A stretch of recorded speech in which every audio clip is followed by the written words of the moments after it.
Welcome to the Art of Volunteering. I'm your host, Stormy Bell. Today's guest is a woman and a mission that is as impactful as inspiring. Celeste Mergens, founder of Days for Girls, is dedicated to mental equity globally. Welcome, Celeste. So good to be with you. So I'm going to just say a little bit about Celeste. Celeste has led the organization since the beginning in 2008, driven by 20 years of nonprofit and business management experience. She holds a master's degree in creative writing and literature and audited a second global sustainability development. Her can-do team building approach has inspired thousands of volunteers and social enterprises worldwide. Under Celeste's stewardship, Days for Girls has won the SEED Award for Gender Equity and Entrepreneurship, was named as a Next 10 organization poised to change the world in the next decade by Huffington Post, and is two-time Girl Effect champion. Celeste is a sought-after speaker who has been featured on Oprah, O Magazine, and Forbes, among other top-tier publications. She was recently named AARP's Purpose Prize Award winner, the Conscious Company Global Impact Entrepreneur of the Year, and Women's Economic Forum Woman of the Decade. She loves being with her family when she's not traveling the globe. She was married to her best friend, Don Mergens. Their family includes 11 phenomenal children, 5 by marriage, 15 grandchildren, 4 foster children, 4 foreign exchange students, plus many beloved friends who have become family all around the world. I love that. So let's just start with, I invite you to open up with why Days for Girls and how the Days for Girls mission is being realized globally. You know, I hadn't thought to ask the question of what people are doing for menstrual health products. And then when this came to me, I was shocked. I literally went, but it turns out something small that we don't even want to talk about. Days for Girls takes on making sure people have what they need for their periods and education that shatters the stigma and shame so often prevalent around the world. Even where you and I live, people don't want to talk about periods. We'd rather talk about almost anything else. But it turns out that this key component to really our basic biology, no one comes to the planet without without a period involved in some way. It connects us all, but this small thing that connects us all, when hidden in shame, results in people not having what they need. And girls and women often struggle for the solutions for menstrual care. It turns out that the conversations we get to have about our health, about our wellness, and honestly, our strength are priceless.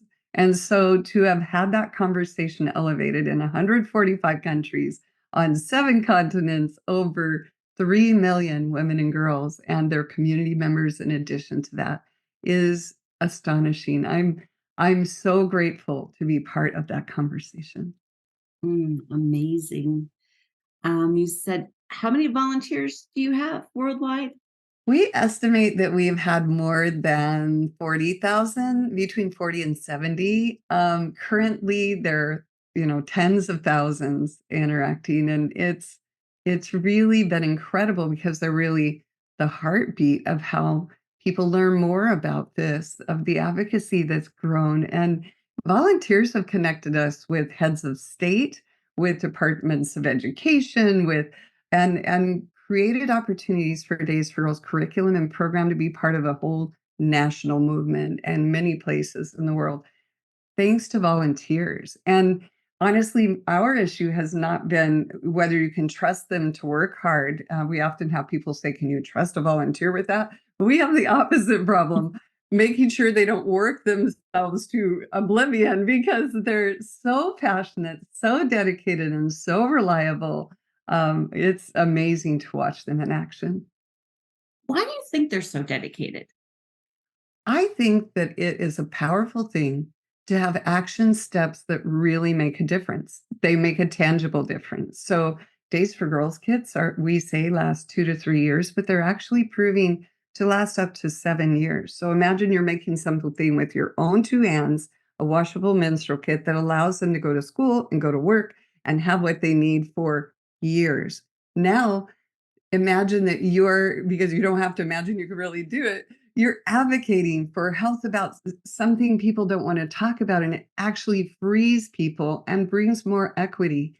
This is something we can do in our lifetime. There are a lot of things that are hard to change in our world, and having people have what they need and shattering the stigma and giving people back the dignity of their days and their strength and their well-being, that's something we could do in our lifetime.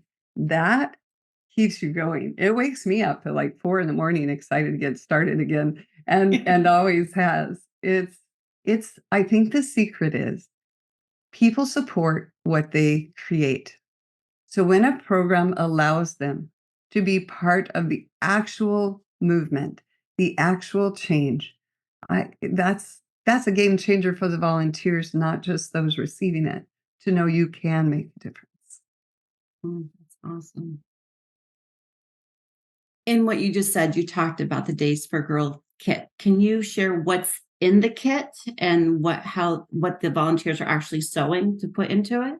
All right, let me check to see if I have one right here. Yeah. I should have brought one. Okay, so they're washable. You can see them on the Days for Girls website. It's a washable menstrual kit.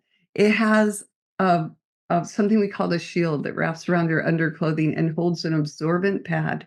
And the best part is neither of them look like a pad. So you can wash them and dry them without the fear of stigma. And they're colorful and soft. They're made of flannel and cotton.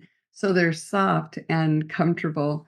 And they come with a washcloth, a bar of soap, 2 pairs of underwear, a menstrual chart so you can track a whole year of your cycle, and the care and usage is on the other side of that sheet. And a transport bag that helps you put the soiled items in it so you can take them to wash them later. So all of this comes in a bag, a drawstring bag that works like a backpack, so you can take it back and forth to school or to work with no problem, feeling confident. And this is a Supreme Days for Girls kits. There are also other versions depending on what the community's needs are. I love the fact that they're referred to as pods, the Mhm. portable object of dignity. Don't Did I you get love that that? right? I That's right. love I'm so that. impressed. That's right. And really they fold up into a little like purse looking pouch, and and so that's a portable object of dignity. And really it is so important that menstrual care is what you need when you need it and that you can count on it. So it is a pod. Now, dignity is like a cornerstone of what you're doing. You're restoring dignity to young women globally who were like my impression that they were shamed because of something that's very natural and very beautiful. Right? Can you just It's share a little bit about that, like what that looks like?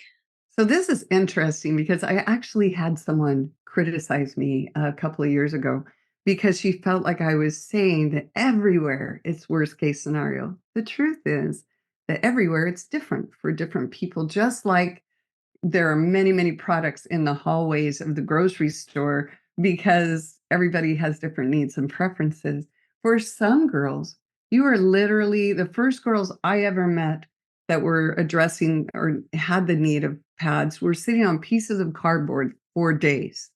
Like that's what they did without access to caring for themselves, without access to the classroom. In other places, it's maybe a homeless woman is using socks or napkins, literally napkins, like table napkins, or maybe nothing. In other areas, maybe someone's using a corn cob or corn husk or newspaper or mattress stuffing or a torn piece of clothing just to try to make do. In some places, you're sitting over a pile of feathers, or you wear multiple pair of underwears and trying to attempt to deal with it, or maybe toilet tissue folded, or maybe whatever you can, because women are resourceful wherever they are. The problem is that a lot of these solutions don't leave you confident that it's going to be managed.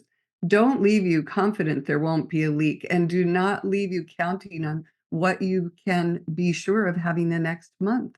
And certainly not all of them are healthy at all. So how do you help people have the dignity of their days back, their strength, their opportunity to use the full day without the risk of concern about a leak? And the answer is different for different people. I'm really glad that washable supplies can be counted on and healthy month after month. For others, it's menstrual cups, and for some, that's single-use products. So it's interesting to see that something that we didn't want to even talk about turns out to be key, and one of the keys to reversing cycles of poverty, because they can go to work and go to school, and cycles of violence because of the confidence they have when they go, "You mean I'm not untouchable? Instead, I am like the key to humanity continuing?" Like, wow, it really changes things when you have been stigmatized. And in the book, The Power of Days, about Days for Girls, there are just a few of the thousands of stories that girls and women have shared that they've experienced because they didn't have what they needed. I love that we can help do something about that. And just as importantly, it's not somewhere else. It's where we are. What does a foster girl do when she gets to a new home and doesn't have the resources she needs? What does a homeless woman do? What does someone who's choosing between fuel in the gas tank and and a pad choose? What do you choose if you're going to your next job interview? I we This issue is all over the world, and we need the hands and voices and advocacy of people all over the world to hold it. And that's what Days for Girls does. We work all over the world together. Amazing. In your book, which I'm listening to, I'm almost three-quarters way through. I Ooh, I tried to sit down and read, and I there's the holidays. There's just so much going on, so I'm like, it's true. let me listen to it because then I can do something. But I really enjoyed it. And I recommend to all my listeners, please either download a copy to listen to or get a copy and read it. It's just such a powerful message. And just Celeste's personal story to the impact that's happening worldwide. I am just an advocate for the book, and I'm becoming an advocate for Days for Girls. So I'm just Thank so you. excited about everyone listening today, hearing this and taking the message further. But with that, there were a couple of stories that kind of stood out in your book. Mm. One of them, and I can only imagine, like the girl going, "Zip it." Can you can you share that? Yes. So that was one of in fact, our first distribution ever. I just learned the girls were waiting in their rooms, and we just had 3.5 weeks from the moment of learning that to being back in Kenya. And so we invited friends. I invited friends from Kenya to join in, talking about what a period is and how these kits worked and passing them out. Some were friends that were joining me from the States, but just as many from Kenya. And so we had this opportunity, and I had asked a girl named Jane, this beautiful girl that had graduated from there when it was in college, a powder blue traditional Kenyan dress. And we didn't get to talk about what anyone's gonna say. I mean, it really was such a fast forward chain of events. And so she walks up and she's talking about standing up for yourself, talking about you have the right to say no. You have the right to be safe and well. And so she walks to the front and she goes, "If a boy bother you, I tell you what to do. You tell him zip it. Said just zip it." We were like, she's right. and, and with that, she walked to the side. I will never forget it. When I read to people parts of the book or sent them the parts of the book they were in all over the world, and asked for their feedback. Is this what you remember? Would you add anything? Would you take anything out? And when I sent that to her, she said, "You remember that?" And I'm like, how could I forget? Oh, that's awesome. There a different point. I think it was when you were first starting out. You were there were some delays, and you went to the school, and there were like more students waiting than what you anticipated, and you Mhm. had just a short period of time going through the education, how to make the kits, and there was another section like um and there's this young girl who paid attention. Can you Right. go into that a little bit? Yes. So Days for Girls kits are a labor of love to make them well. Really, they are. Thank goodness they last for years. And we came there and imagined there are hundreds of girls, and we were expecting 200, but not hundreds and hundreds, well over 400 women and girls. And so we also had a limitation of time, as you just said, because of what had happened before. We were meeting with the Minister of Education the next day. We really had a hard stop. We were only able to teach 75 girls and promised with a token of here's the fabric, they will come back. They will teach everybody else. We promise. And when they got back several months later, they said the fabric's gone. Like, what happened? And they explained that someone had remembered everything they were taught and duplicated it, making kits for every girl there. We're like, who did that? It was 12-year-old Gotsu. She has in the picture, I have a pink striped shirt. And she says, when asked what she thought of this, how she felt about this, how she did this, the part that stood out to me is she said, I am no longer an orphan. I am a leader of women. This really describes for me why is it so important for us to make programs that can be replicated, that people can hold themselves, that they can be part of the movement. It's not only that people support what they create, it's also that then you are part of the change. You know that you are a leader and a change maker, and that's huge. And that was one of my favorite moments of showing that. All right. Now there is a more serious point, and Mhm. I love the way that you spoke with the community leaders regarding the rituals to have a girl become a woman with Yes. cutting, and how Yeah. you came in with agreement to establish relationships. Could you go Mhm. into that a little bit? Sure. That was in Kisii, Kenya. And I had been told that they had a 92% rate of female genital cutting. It's also called mutilation, and both are true. However, if you say mutilation, that implies that you're casting a judgment on it as well, right? So if I'm trying to create a connection and I'm making you wrong, even from the description, we're better off, in my opinion, to say cutting and to have the conversation from a more neutral place.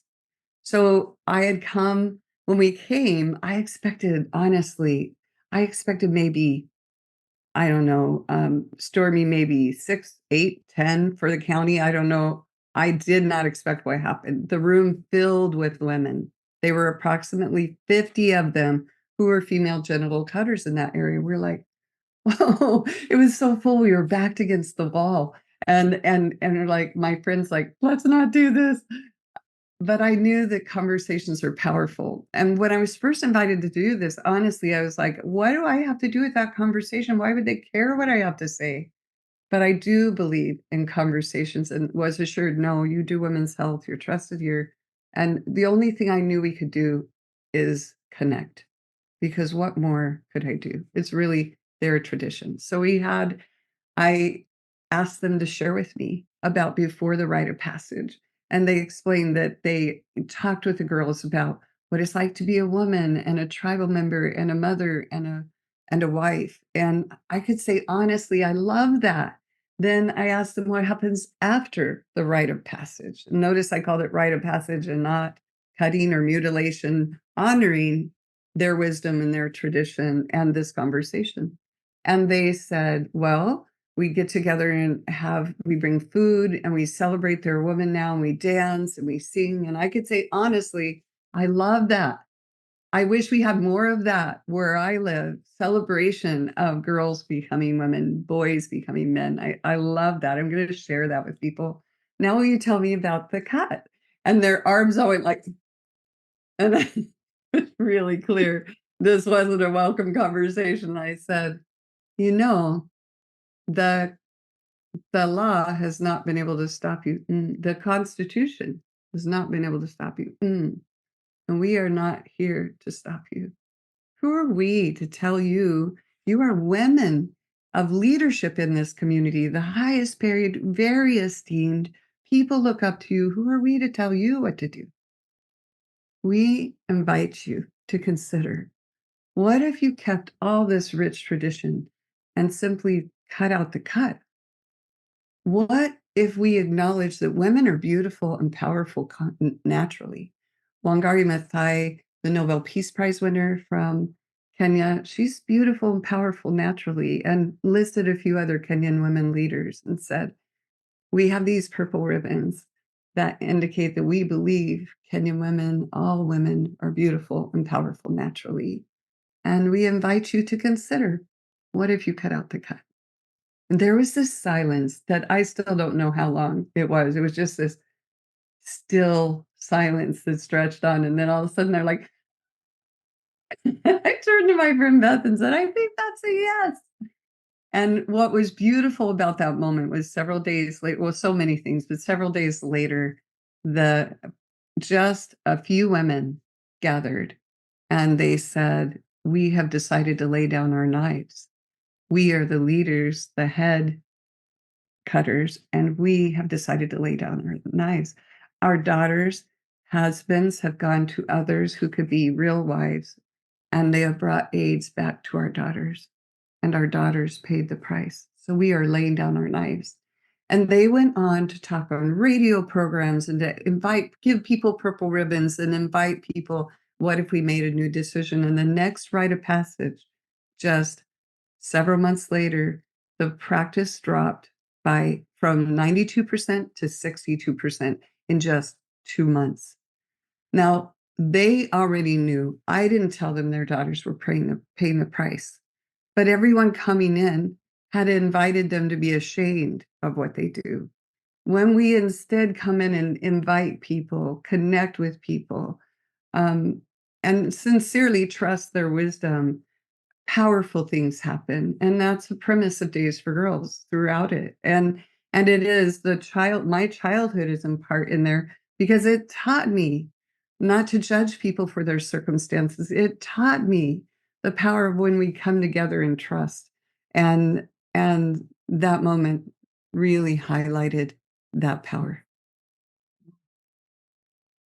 Thank you for sharing that. You did it so well listening to it. I appreciate that you shared that with my listeners. Thank you. And then you I- touched on your autobiography. You definitely have had a journey. And is there anything you'd like to speak, or do you just want everyone to read the book? I hope they do. I had someone recently say, I get a few texts a day, usually DMs or texts, and she said, I would not have read this book looking at the cover or even the title but someone kept insisting I needed it, and she said, it's changed my life. Um, it's nice to get those messages, and I think that the important thing is that this whole book unexpectedly, certainly a thing you wouldn't expect, to celebrate hope. And that's what it does. It celebrates hope. It celebrates the truth that our experiences do not define us. How we respond does.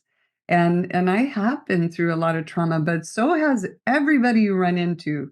Everybody has their own experiences. And that's what I love about I hope and what I hope people get, and what I'm getting messages that people are getting, that you can come immense trauma and end up being stronger and more filled with hope, more filled with trust instead of the opposite. And it's a little bit of a dance to get there, but oh, is it worth it? And see these, I call these twinkles, not wrinkles. These twinkles, I earn them fair and square because, man, am I grateful. I'm so grateful that we can survive hard things, and that you can I just have such joy and trust and love for others as a result of all of it.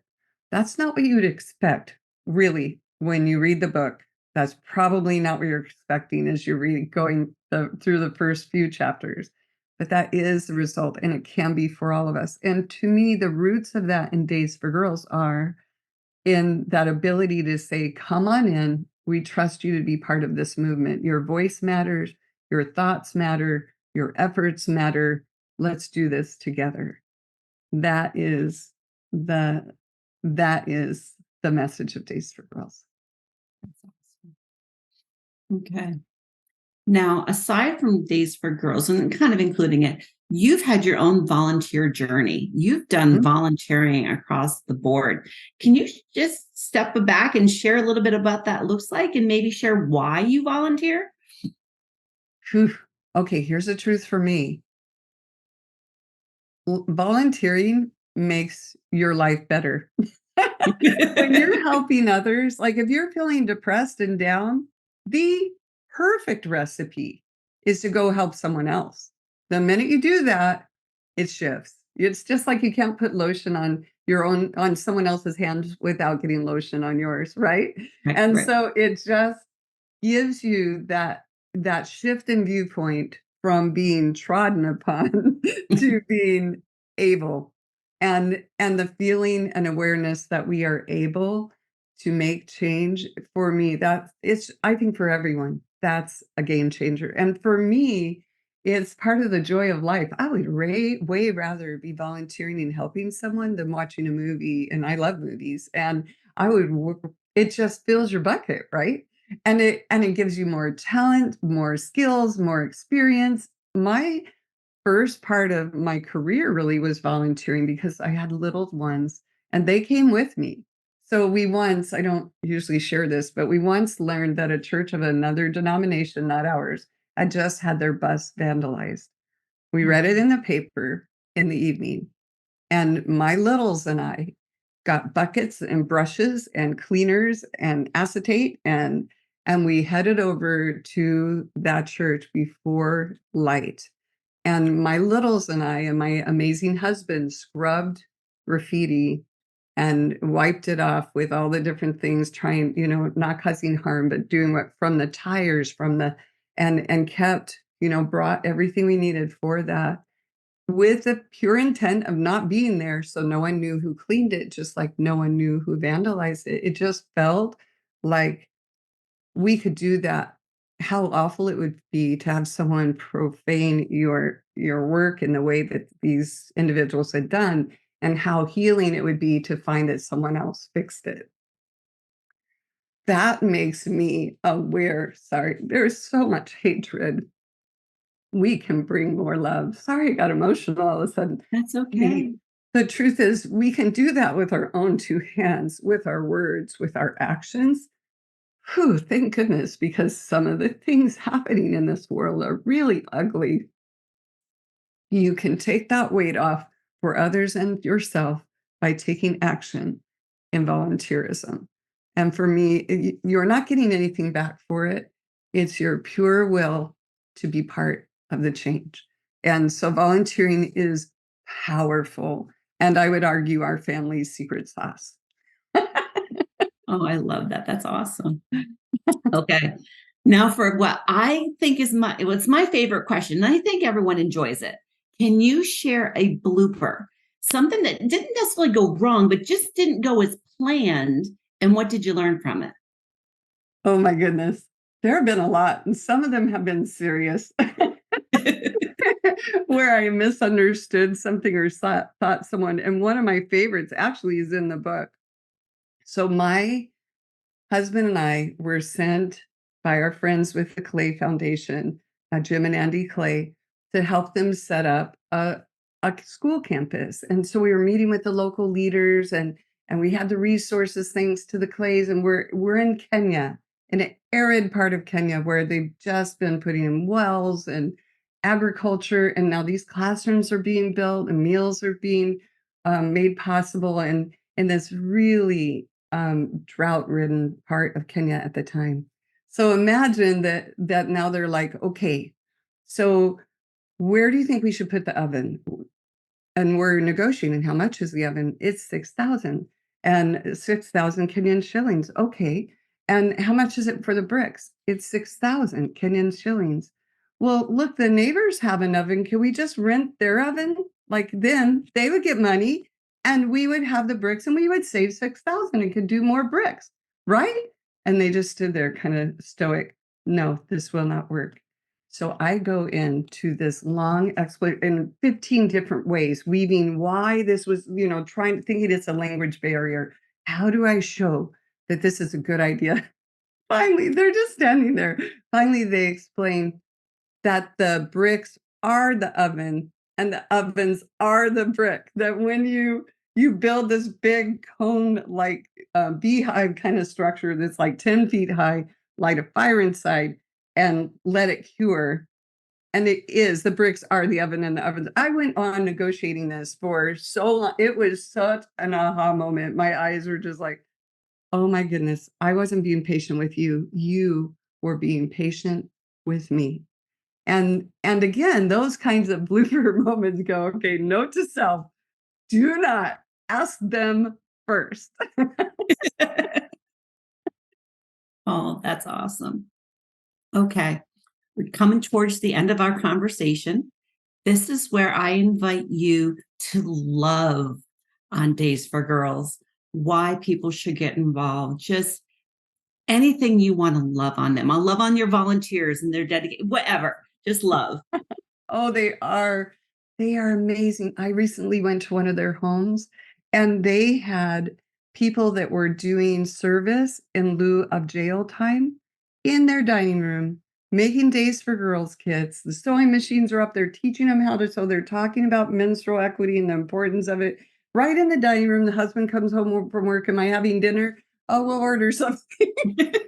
There are bins everywhere. It's like, oh my heavens. They are remarkable. And Days for Girls matters because it's really such a great combination of people being able to engage in change like that, and also having leaders all over the world in, every country you could imagine practically being able to engage in the solution for their own communities, including here where they are, and helping other communities engage, finding the leaderships where they are. And it turns out that something as small as having what you need for your period improves the family, the future of the individual, and the whole community.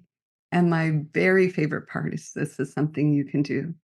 A Days for Girls kit costs about $13. They last for years. They come with education and often provides a job for someone somewhere in the world. So imagine, do you know of hardly anything else that small of a investment makes such tremendous change? I I don't. And I'm just really grateful that I do see evidence and have seen it all over the world that this is something we can make a difference with. And I've got to tell you, 3.2 million almost women and girls now, million, 3.2 million happened in just 15 years. And we are exponentially growing because when the book was coming out in October, just 2 months earlier, we were debating whether to put 3 million or 2.9 million because we wanted to be accurate. We thought we'd hit 3 million, but you probably noticed it says 2.9 because but the truth is, before it even came out, we crossed 3 million. So it's growing exponentially because of people like you passing the word, stepping up to be the change. I love Days for Girls. I am so honored to be part of it. And importantly, part of all the people who have volunteered for and support it, because ironically, building a well is way sexier than being able to say, I help people have what they need for their period. The people that support Days for Girls are second to none. I'm glad you're one of them. Amazing.